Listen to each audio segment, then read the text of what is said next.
បាទសូមជម្រាបសួរនិងសួស្តីដល់បងប្អូនដែលកំពុងតែតាមដានទស្សនានៅវីដេអូរបស់ខ្ញុំបាទនៅក្នុងវីដេអូនេះគឺខ្ញុំនឹងបង្ហាញបងប្អូនពី app ថ្មីមួយទៀតដែល app នេះគឺជា app របស់ខ្មែរយើងឬក៏អាចប្រែជាភាសាខ្មែរគឺកម្មវិធីបាទកម្មវិធីរបស់ខ្មែរយើងដែលកម្មវិធីនេះគឺមានឈ្មោះថា Super App បាទហើយកម្មវិធីនេះគឺជាប្រភេទកម្មវិធីមួយដែលពាក់ព័ន្ធទៅនឹងការលក់អាហារបាទការលក់អាហារអនឡាញហើយនឹងពាក់ព័ន្ធទៅនឹងបាទពាក់ព័ន្ធទៅនឹងគេហៅថាតាក់ស៊ីបាទពាក់ព័ន្ធទៅនឹងតាក់ស៊ីឬក៏ការរត់ម៉ូតូឌុបឬក៏រត់ម៉ូតូកង់3បាទអញ្ចឹងបងប្អូនដែលតែងតែនិយមជិះបាទម៉ូតូកង់3អីជាពិសេសគឺបងប្អូនទៅភ្នំពេញអីហ្នឹងគឺពេលខ្លះទៅយើងជិះចម្ងាយត្រឹមតែ1គីឡូ2គីឡូគឺគេយកតម្លៃរហូតដល់ទៅ6-7,000បាទពេលខ្លះបើសិនជាយើងអត់ស្គាល់ទេគេយកដល់10000ឯណោះបាទអញ្ចឹងវាប្រឈមនឹងការបោកប្រាស់ប្រឈមនឹងការឡើងតម្លៃបើសិនជាយើងអត់ដឹងណាតែបើសិនជាបងប្អូនមាន app មួយនេះគឺពិតជាអាចបង្កភាពងាយស្រួលដល់បងប្អូនបាទអញ្ចឹងបងប្អូនអាចជិះក្នុងតម្លៃសមរម្យហើយអាចទទួលយកបានអូខេឥឡូវមុននឹងចាប់ផ្ដើមបង្ហាញ app នេះគឺសូមឲ្យបងប្អូនជួយចុចនៅប៊ូតុង Subscribe ហើយនឹងចុចរូបកណ្ដឹងដើម្បីទទួលបាននៅវីដេអូថ្មីបន្ថែមទៀតពី Channel របស់ខ្ញុំផងដែរសូមបញ្ជាក់ផងដែរថាកម្មវិធីនេះដើម្បីឲ្យមានការស្គាល់ច្រើនពីសំណាក់ប្រជាពលរដ្ឋខ្មែរយើងគឺគេបានផ្ដល់ឱកាសឲ្យបងប្អូនណែនាំមិត្តភ័ក្តិដោយបងប្អូនណែនាំមិត្តភ័ក្តិបានកាន់តែច្រើនគឺបងប្អូនទទួលបានទឹកប្រាក់ពីការណែនាំនោះបានកាន់តែច្រើនផងដែរដោយក្នុងម្នាក់បងប្អូនទទួលបានទឹកប្រាក់ចំនួន4000រៀលសំទោសបាទ400រៀលបាទចំនួនទឹកប្រាក់400រៀលណាអូខេឥឡូវគឺខ្ញុំនឹងបង្ហាញបងប្អូនបាទទី1គឺខ្ញុំបង្ហាញបងប្អូនពីរបៀបក្នុងការចុះឈ្មោះហើយទី2គឺខ្ញុំនឹងបង្ហាញបងប្អូនពីកម្មវិធីនឹងថាតើកម្មវិធីនឹងយើងឧទាហរណ៍បើសិនជាគេតម្លើង app នឹងទៅស្រាប់តែគេអត់ចេះប្រើអញ្ចឹងណាអញ្ចឹងគឺខ្ញុំនឹងប្រាប់បងប្អូនថា app នឹងគេប្រើយ៉ាងម៉េចហើយយើងទៅណែនាំមិត្តភ័ក្តិហ្នឹងតើយើងត្រូវធ្វើយ៉ាងដូចម្ដេចអូខេអញ្ចឹងបងប្អូនតាមដានជាមួយខ្ញុំទាំងអស់គ្នាបាទគឺបងប្អូនដើម្បី download នៅកម្មវិធីហ្នឹងបងប្អូនអាចចូលទៅកាន់ Play Store ដោយបងប្អូនវាយពាក្យថា Super App បាទ Super App Tech បាទបងប្អូនវាយត្រឹមតែ Super App ហ្នឹងគឺវាចេញឲ្យយើងតែម្ដង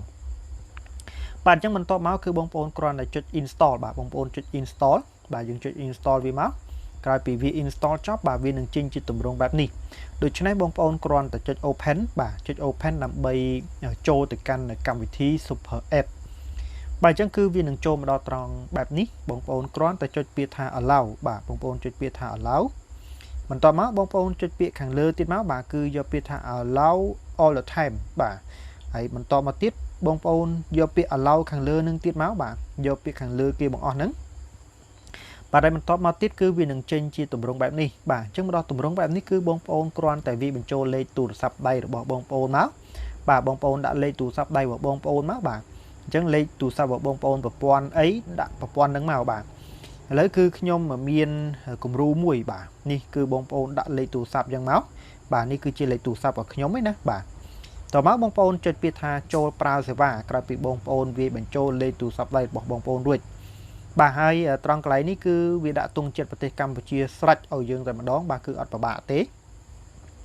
បាទអញ្ចឹងឥឡូវពេលដែលបងប្អូនចុចប្រើសេវាទៅវានឹងចូលជាទម្រង់ថ្មីមួយទៀតបាទទម្រង់នេះគឺក្រុមហ៊ុននឹងផ្ញើសារចំនួនផ្ញើសារបាទដែលសារនោះគឺមានលេខកូដចំនួន6ខ្ទង់បាទអញ្ចឹងលេខកូដ6ខ្ទង់នេះគឺវានឹងផ្ញើសារចូលកាន់ទូរស័ព្ទដៃរបស់បងប្អូនហើយបន្តមកវានឹងបំពេញឲ្យបងប្អូនអូតូតែម្ដងបាទដោយស្វ័យប្រវត្តិតែម្ដងអញ្ចឹងបងប្អូនមិនពិបាកក្នុងការបំពេញទេហើយអញ្ចឹងវារត់អូតូបាទបន្តមកទៀតគឺក្រោយពីបងប្អូនរត់អូតូហើយវានឹងនាំបងប្អូនចូលមកក្នុងទម្រង់បែបនេះបាទអញ្ចឹងមកដល់ទម្រង់បែបនេះគឺជាទម្រង់មួយដែលបងប្អូនត្រូវតែធ្វើការបំពេញនៅព័ត៌មានផ្ទាល់ខ្លួនរបស់បងប្អូនបាទអញ្ចឹងការបំពេញនៅព័ត៌មានផ្ទាល់ខ្លួនហ្នឹងគឺអត់ពិបាកដែរទេបាទមិនពិបាកទេគឺទី1បងប្អូនគ្រាន់តែបំពេញនៅនាមតកូលបងប្អូនមកបាទ បងប្អូនតកូលអីដាក់តកូលនឹងមកហើយបន្តមកនេះគឺជានាមខ្លួនបាទនាមខ្លួនគឺឈ្មោះបងប្អូនហ្នឹងបាទបងប្អូនឈ្មោះអីដាក់ឈ្មោះបងប្អូនមកបាទហើយ page បាទ page បើសិនជាបងប្អូន page ប្រុសបងប្អូនយក mail មកហើយបើសិនជា page ស្រីនេះបងប្អូនចុចត្រង់កន្លែងព្រួយនេះដើម្បីរើស page ណាបាទដោយសារតែនេះជាលក្ខណៈ screenshot បាទជាលក្ខណៈរូបថតអញ្ចឹងខ្ញុំអត់អាចចុចនៅត្រង់កន្លែងនេះដើម្បីបង្ហាញដល់បងប្អូនណាបាទហើយបន្តមកគឺខាងក្រោមនេះបំពេញនៅ email បាទ email របស់បងប្អូនបាទបងប្អូនបំពេញ email បងប្អូនមកបើសិនជាបងប្អូនមានបាទបើសិនជាមិនមានទេក៏មិនជាបញ្ហាដែរបាទហើយខាងក្រោមគេបង្អស់គឺជាលេខកូដណែនាំបាទលេខកូដអ្នកណែនាំអញ្ចឹងលេខកូដនេះគឺបងប្អូនយកលេខកូដដែលខ្ញុំបានដាក់នៅលើវីដេអូហ្នឹងបាទបងប្អូនយកមកបំពេញនៅត្រង់កន្លែងហ្នឹងមកបាទយកមកបំពេញនៅត្រង់កន្លែងហ្នឹងមក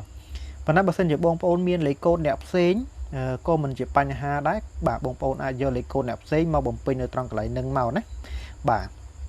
ហើយបន្តមកបងប្អូនត្រូវចុចពាក្យថាចុះឈ្មោះប្រើប្រាស់បាទចុះឈ្មោះប្រើប្រាស់ខ្ញុំមានគំរូមួយសម្រាប់បង្ហាញបងប្អូនបាទនេះគឺជាគំរូណាបងប្អូនអាចមើលទៅតាមគំរូនឹងបានបាទមើលទៅតាមគំរូនឹងបានអូខេហើយយើងបន្តមកបងប្អូនចុចពាក្យថាចុះឈ្មោះប្រើប្រាស់បាទចុះឈ្មោះប្រើប្រាស់បាទហើយបន្តមកវានឹងចេញមកដល់ទម្រង់នៃកម្មវិធីទាំងមូលតែម្ដងបាទនេះគឺជាទម្រង់នៃកម្មវិធី Super App បាទឥឡូវគឺខ្ញុំនឹងបង្ហាញបងប្អូននៃកម្មវិធី Super App នេះតែម្ដងដែលខ្ញុំបានធ្វើការដំឡើងអីរួចរាល់អស់ហើយបាទនេះគឺជាកម្មវិធីបាទ Super App បាទ Super App អញ្ចឹងបងប្អូនចុចនៅត្រង់កម្មវិធីហ្នឹងមកបាទអញ្ចឹងមកដល់កម្មវិធីនេះគឺមានបងប្អូនមើលនៅត្រង់កន្លែងតាក់ស៊ីនេះបាទតាក់ស៊ីបងប្អូនចង់ជិះតាក់ស៊ីបាទបងប្អូនចង់ជិះតាក់ស៊ីបងប្អូនចុចនៅត្រង់កន្លែងហ្នឹងបាទនេះនៅត្រង់កន្លែងហ្នឹងគឺមានកន្លែងមានរ៉ឺម៉កកង់3បាទមានប្រភេទ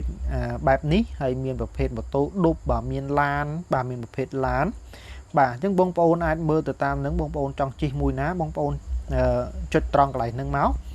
ហើយនៅត្រង់ហ្នឹងគឺឧទាហរណ៍ថាបងប្អូនចង់ជិះឡានចុះបាទបងប្អូនចុចនៅត្រង់កន្លែងហ្នឹងមកនេះគេប្រាប់យើងនេះបាទគេប្រាប់មកយើងហើយមានទីតាំងបាទមានទីតាំងមានអីសម្រាប់ឲ្យបងប្អូនមើលបាទបងប្អូនអាចមើលហើយនេះបញ្ជាក់ទីតាំងទទួលអញ្ចឹងទៅ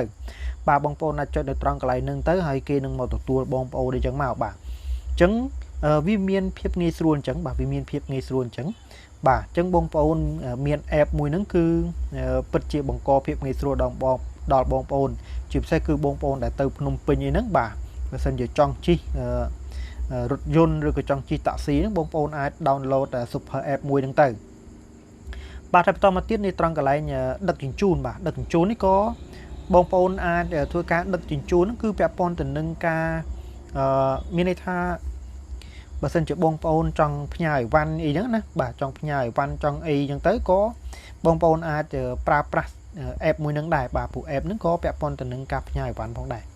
ហើយត្រង់កន្លែងនេះគឺពាក់ព័ន្ធទៅនឹងផ្សារអនឡាញផ្សារអនឡាញគឺត្រង់កន្លែងនេះមិនទាន់មាននៅឡើយទេបាទអត់ទាន់មានទេណាហើយត្រង់កន្លែងនេះគឺពាក់ព័ន្ធទៅនឹងអាហារហូបចុកបាទអាហារហូបចុកហើយមាននំមានអីផងដែរអញ្ចឹងបងប្អូនគ្រាន់តែតម្លើង app មួយហ្នឹងគឺมันមានភាពពិបាកទេណា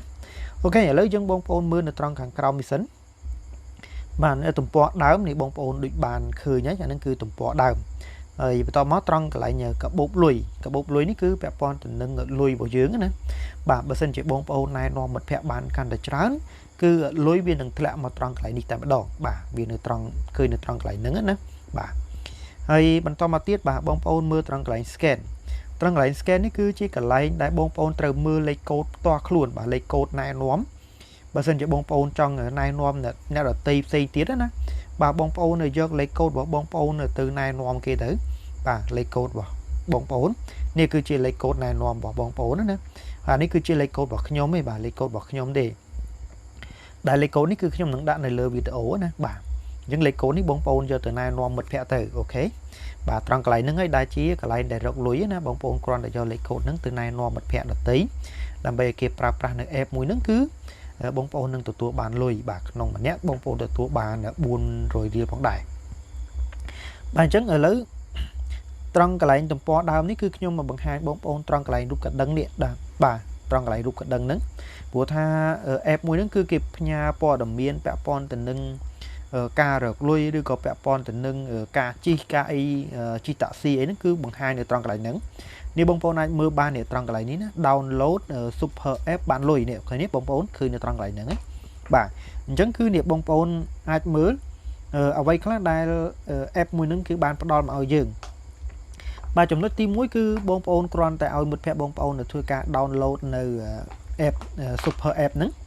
ហើយបន្តមកទី2គឺគាត់គ្រាន់តែធ្វើការចុះឈ្មោះបាទចុះឈ្មោះតាមរយៈលេខទូរស័ព្ទហ្នឹងមកហើយបន្តមកទី3គឺបញ្ចូលលេខកូដអ្នកណែនាំបាទហើយបន្តមកទៀតគឺចំណុចទី4គឺបងប្អូនគ្រាន់តែណែនាំទៅកាន់មិត្តភ័ក្តិដទៃផ្សេងទៀតដោយគ្រាន់តែដាក់លេខកូដណែនាំរបស់បងប្អូនគឺបងប្អូននឹងទទួលបាននៅទឹកប្រាក់400រៀលបាទពីកម្មវិធីមួយនេះអញ្ចឹងគឺវាពិតជាល្អមែនសម្រាប់បងប្អូនដែលចង់រកលុយបន្ថែមដើម្បីបញ្ចូលការទូរស័ព្ទឬក៏បងប្អូនចង់រកលុយបាទគ្រាន់តែធ្វើការណែនាំទៅកាន់មិត្តភ័ក្តិដទៃផ្សេងទៀតឲ្យគេបាទចុះឈ្មោះតាមរយៈបងប្អូនអញ្ចឹងទៅអញ្ចឹងបងប្អូនអាចshare ទៅកាន់ Facebook ឬក៏បងប្អូនអាច share ចូលទៅក្នុង Messenger បាទឬក៏បងប្អូននៅផ្ញើapp ហ្នឹងទៅបាទយើងបញ្យល់ណែនាំទៅកាន់មិត្តភ័ក្តិដទៃផ្សេងទៀតឲ្យគាត់បានដឹងពីរបៀបក្នុងការចុះឈ្មោះរកលុយជាមួយនឹង app មួយហ្នឹងណាបាទប្រាប់ពួកគាត់ទៅថាទៅត្រូវធ្វើម៉េចអីចឹងទៅបាទកាលណាគាត់យល់គាត់ចុះឈ្មោះតាមយើងគឺយើងទទួលបានលុយបាទអញ្ចឹងនៅក្នុងវីដេអូនេះគឺខ្ញុំមានតែប៉ុណ្្នឹងទេសម្រាប់បង្ហាញដល់បងប្អូនហើយបើសិនជាមានចម្ងល់អីផ្សេងទៀតបាទបងប្អូនអាច comment សួរបាននៅខាងក្រោមវីដេអូរបស់ខ្ញុំបាទអញ្ចឹងខ្ញុំសូមមកបញ្ចប់វីដេអូត្រឹមតែប៉ុណ្នេះយើងនឹងជួបគ្នានៅវីដេអូក្រោយបន្តទៀតអរគុណចំពោះការតាមដានទស្សនារបស់បងប្អូនបាទបាយបាយ